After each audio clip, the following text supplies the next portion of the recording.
সকালের নাস্তা বানানোটা আমার খুবই বোরিং লাগে, যেটা আমি একদমই পারি না। কেন জানি সকালবেলা নাস্তা বানাইতে ইচ্ছে করে না। তো এই যে এখন রুবাদা তার বাবার জন্য ঝটপট একটা নাস্তা বানাই ফেলতেছি। ব্রেড দিয়ে ডিম দিয়ে ভেজে দিচ্ছি, সাথে একটা কলা। হয়ে গেছে ওনাদের সকালের নাস্তা। কম সময়ে একদম ঝটপট বানিয়ে দিলাম। তো এরপর এখানে দুপুরের জন্য রান্নাও করে নিচ্ছি। এখানে গরুর মাংস কষিয়ে নিচ্ছিলাম। আর গরুর মাংস একদম আজকে ঝাল বাড়াই দিয়ে একদম ঝাল ঝাল করে রান্না করতেছি। দেখতে কি লোভনীয় লাগছে, তাই না? আর গরমে কার কী অবস্থা বলিয়েন, আমাদের তো খুবই খারাপ অবস্থা এই গরম। আর এইখান দিয়ে ভাজি বসাই দিছি, করলা ভাজি। আর অনেকেই করলা ভাজিটা পছন্দ করে না, আমারও আগে ভালো লাগতো না, তবে কেন জানি আমার এখন করলা ভাজিটা খুবই ভালো লাগে খেতে। আর এই দিকে শসার তরকারিটাও রান্না করে নিচ্ছিলাম। আর এই গরমে যারা রান্না বান্না করে একমাত্র তারাই বুঝে যে কষ্ট এই গরমের মধ্যে রান্না বান্না করাটা অনেক বেশি কষ্ট। আর এখান দিয়ে একটা মাছও রান্না করে নিচ্ছি, মাছটার নাম আমি ভুলে গেছি। তো এই তো মাছটা একদম শুকনো শুকনো করে ফেলবো। আর এখানে শসার তরকারিটাও আমার হয়ে গেছে। আর এইদিকে আমার একটা কেকের অর্ডারও ছিল, সেটাও আলহামদুলিল্লাহ সময়ের মধ্যে রেডি করে ফেলছি। আর এটা ছিল 1 পাউন্ডের মধ্যে চকলেট কেক।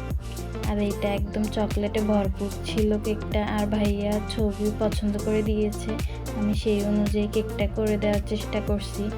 ভাইয়া এর আগেও আমার থেকে আরও 2টা কেক নিয়েছে, আলহামদুলিল্লাহ সেগুলো ওনার অনেক ভালো লাগছে।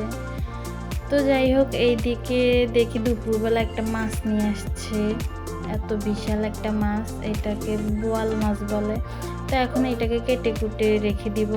এরপরে বিকেলবেলা আমি একটু রেডি হয়ে গেছি, আমার বোনের বাসায় যাব। আজকে আমার বোনের ছেলের জন্মদিন, গতকালকে জন্মদিন ছিল, তবে আমরা আজকে যাব। তবে ওরা জানে না আমরা যে যাব, তো সারপ্রাইজ দেওয়ার জন্য এই তো আমি বের হয়ে গেছি। এখন আমরা রিক্সার জন্য হাঁটতেছি, রিক্সা পাচ্ছিলাম না, তো অবশেষে রিক্সা পেয়ে গেলাম। আর আমি নিজেদের গন্তব্যের দিকে যাচ্ছিলাম। আর এই জায়গাটাকে কে কে চিনেন বলেন তো? আমার তো মনে হয় মাইজদি সবাই কম বেশি চিনবে। আর এই জায়গাটা আমার অনেক বেশি পছন্দের, যখনই সুযোগ পাই আমি এই জায়গাটি দিয়েই যাই।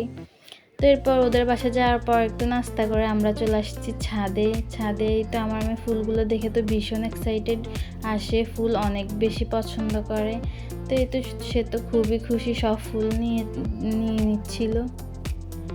এই যে, আর মাশাআল্লাহ ওদের ছাদ বাগানটা অনেক সুন্দর, কত সুন্দর সুন্দর মরিচ গাছ, মাশাআল্লাহ অনেক মরিচও ধরছে। আর এখানে কি সুন্দর গোলাপও ফুটে আছে। আর এই যে কিউট কেকটি বানিয়েছি আমার বোনের বাবুর জন্য, তো কেমন হয়েছে সবাই অবশ্যই জানাবেন।